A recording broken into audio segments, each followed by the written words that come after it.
Hi, everyone.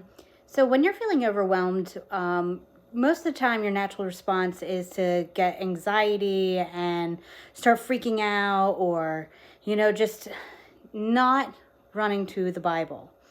And because I know I'm like that, if something starts happening or a situation, just pops up, I freak out. It's a natural human reaction. But I think what we also need to do is remind ourselves that everything is in God's control. It's His will, it's His plan. He's guiding our steps.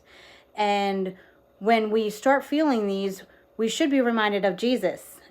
Because remember when all the disciples and Jesus were in the boat and the storm was rocking them back and forth and they're freaking out and they're like, oh my goodness, this boat's going to go down. And Jesus was sound asleep. Like he had no qualms. He's just like, out. And they're like, how can this man sleep? And so, they woke him up and they're like, hey, we're going to drown. We're going to sink. Like, they're panicking and overwhelmed. And Jesus just gets up and he goes and he rebukes the storm.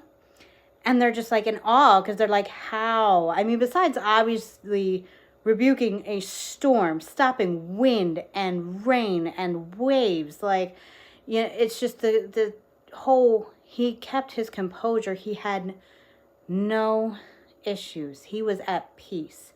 And I think that's what we need to remember is that when our vision is focused on God, then we are not going to be looking at the storm. We're not looking at the waves, the rain, the lightning, whatever might be occurring. We are not looking at it because our eyes are fixed on Him.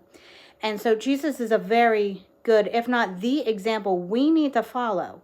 And like I said, easier said than done. I've had my moments multiple times of being overwhelmed, anxious, and just like, what am I going to do?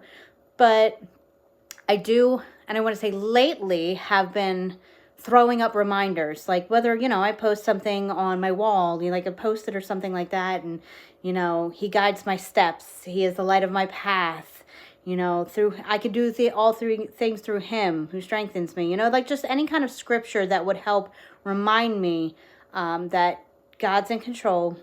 He's got the wheel, and we just need to hand it over, surrender everything, and let His will be done. There's nothing that we can do. It is all by the grace of God. God bless.